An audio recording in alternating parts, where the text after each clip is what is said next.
Okay, welcome back. So let's look into details about some the rate of the reaction. Rate of the reaction.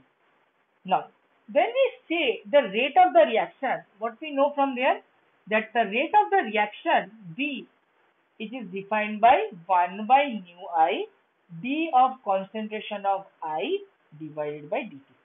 Okay. Now for the reactant, it is positive, a negative, and the product, it is positive. Okay. Now it is defined as the rate of the reaction is defined as the rate in which the reactants are converted to reactants are converted to products into converted to products. Okay, and you can measure this rate of the reaction in two ways. Okay, either you can measure two ways, either rate of decreasing decreasing concentration of the reactant, you can do that, or you can do what, rate of increasing concentration of the product. These two ways you can determine, because this I can be anything. I can be anything. Okay? Achha. Now, let's say if a reaction, you have a reactant, you are converting a reactant into a product. You are, let's say, doing a conversion, kind of like that. So, what I said, the reactant concentration will decrease with increasing in time. Okay. So, the rate, which is defined by minus 1 by, let's say, here your stoichiometry is 1. Okay. So, minus d of concentration of the reactant divided by dt. Okay. Acha. Now, minus sign due to the consumption, as I said, the rate of decreases. Okay. So, the graph experimentally what people found out is basically if you calculate the reactant concentration with respect to time, what you will get? You will get a gradual decrease. You will get a gradual decrease. This is at t equal to 0, where you have R0, that is the initial concentration. And from the initial concentration, it decreases one by one another. Now, at let's say time t, let's say at this time t, you are measuring the concentration. Let's say this is your R prime. Okay. Now this, what is the rate? This dr by dt, this is what basically the slope. The rate is basically nothing but the slope of the curve. Slope of the curve. Correct? It's basically the slope of the curve. And this slope at this particular point, let's say at particular time t, you are measuring the rate, and at that point the slope gives you the corresponding rate. Okay. Now for the product, if you talk about for the product, so for the product, the rate is basically plus d of product divided by dt. Correct? So product is what? It is positive because product concentration increases. Product concentration increases. So what you will get at time t, if you can measure the product, so product initially was 0. Initially the product concentration was 0 because there was only reactant was there, so there was no product. So it will also increase exponentially. Okay. And at that particular time, let's say same time, if you want to measure the rate of the reaction, it will nothing but give you this slope. At this particular time t, this slope will give you the rate of this rate is given by the slope of the curve. So this is a positive dp by dt and this is a negative dr by dt. Okay. So this is from the slope of the graph by the measuring the concentration with respect to time of any reaction. What you can do, you can calculate the rate of the reaction. Okay, from the graph graphically. Achha.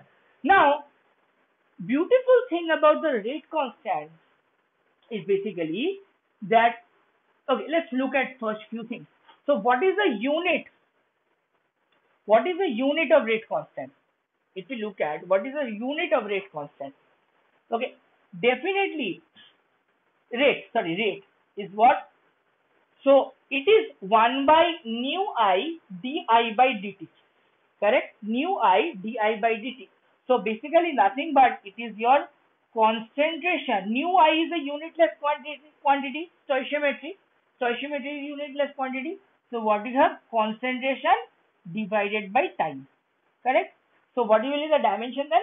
The concentration is moles per liter or decimeter minus 3. Moles per decimeter minus 3 divided by second. So what will be the unit? Mole decimeter minus 3 second inverse. This is the unit of rate of the reaction. Okay. Now let's look at one example where I can define the details about the rate of the reaction. Just a small example. Okay.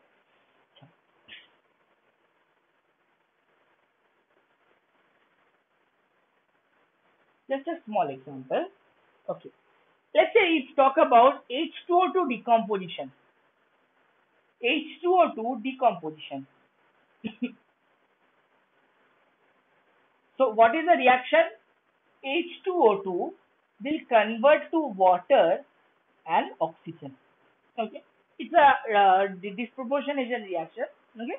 H2O2. Let's balance it first. So 2 oxygen, 2 hydrogen, but 3 oxygen. So let me put a half here. Now it is fine. Now it is fine. Okay. Now, what will be the rate of the reaction then? The rate of the reaction is basically here. The rate of the reaction. We can define the rate of the reaction V is basically minus of d of H2O2 by dt will be equal to d of water by dt will be equal to since this is half, so there will be it will be opposite. So 2 multiplied by d of oxygen by dt. So for any general reaction, what you can do, you can express the rate of the reaction in this case. Okay. Generally, for any reaction, just for this reaction, let me draw the graph. Then what is the graph we will get from here? It's a very beautiful graph. Okay. So we'll talk about here the time, and let's say here the concentration. Concentration of all the components individually I will plot it. Okay. So for H2O2, what you will get? This kind of plot you will get for H2O2. There will be a rate of decay of H2O2. So this graph is for H2O2. Now, you in your product you are getting water also, you are getting oxygen also. Now, which one is a faster? Which one the decay? Which one formation is a faster? Oxygen. So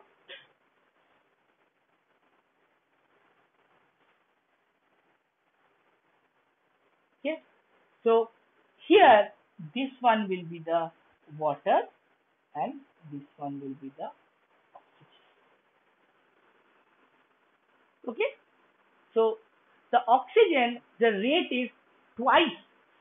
So basically oxygen is basically half of, if we talk about half of H2. So whatever H2 is giving, oxygen will give half.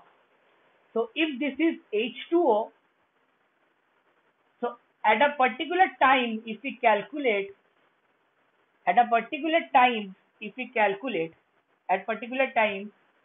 let's say this length is L, then this length has to be L by 2.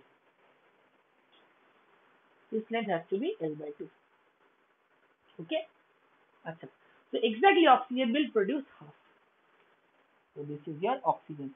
So this is the graph of the decay and the increase in concentration of the H2O2 with respect to H2 or H2O2 decomposition reaction. Now for any general reaction,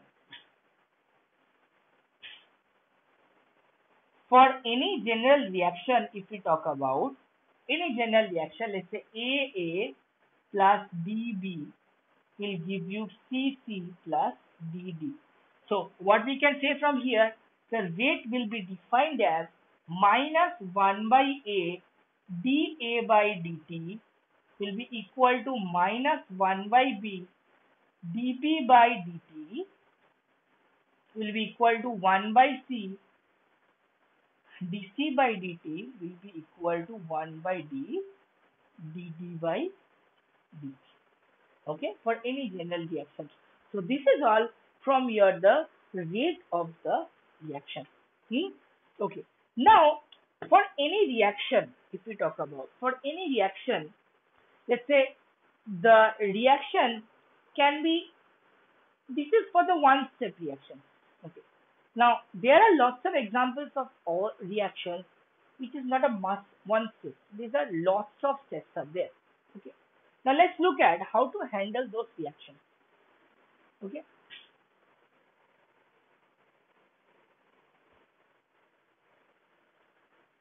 In that case, so which step? The step we will talk about we will take the rate of the reaction. Okay.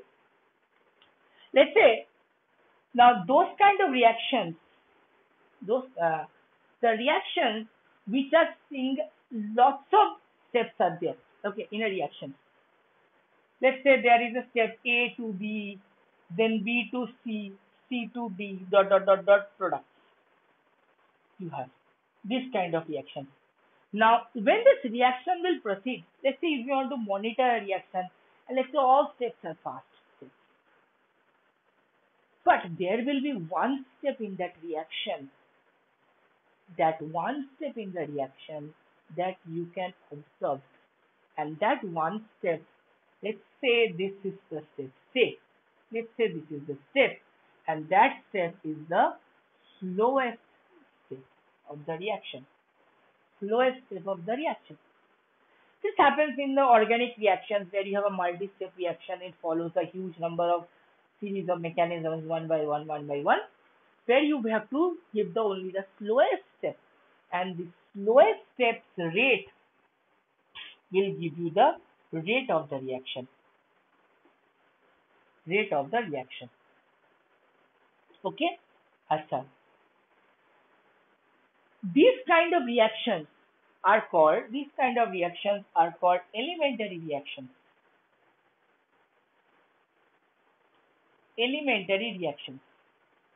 Okay? Elementary reactions. Okay. Now, let's look at an example actually. It will be more clear. Photochemical reactions. The reactions which is done in presence of photons, light. Okay. There is a reaction H dot plus Cl2. This will give you HCl plus Cl dot. Okay. Now, this reaction we know that can proceed in many pathways, many pathways, and this is a type of, let's say, what you have basically it comes from hydrogen H2, then it makes H dot, then Cl will break, then it will give Cl dot plus Cl dot, then this H dot and Cl dot will together come and they make Cl. Means basically this reaction follows by multiple steps, but the experimentally what people have found out in this reaction, the rate of the reaction is basically, we will talk about this later. This is the rate constant. We will talk about just later about this rate constant multiplied by the H dot and Cl2. So only these two are involved in the step. at those steps, that step will be considered as a rate of the reaction, or that step, that particular step, we will say rate determining step. Rate determining step, that is called RDS. In short, we say RDS, the rate determining step of the reaction. What is the take home message from here? The take home message is, if you have a multi-step reaction, lots of steps are there, we will consider, or that is experimentally we got actually, that the step which is the slowest step, that only can be observed during an experimental observation of a kinetics of the reaction, and that step, the slowest step, we will consider as a rate determining step of the reaction. Okay. Now let's look into our next discussion. Now, pointing out that if we talk about, let's say, a mass reaction, okay, we will talk about something like that. It's a very beautiful thing. Is that from a A plus B to C plus D. Let's say of a reaction. So the rate of the reaction what is the unit? It is unit mole per decimeter cube per second. Correct? So that means the rate of the reaction, what law of mass action says, the rate of the reaction, that is, let's say we will talk about dA, so minus of dA by dt, rate of the reaction is proportional to concentration of the reaction. Okay.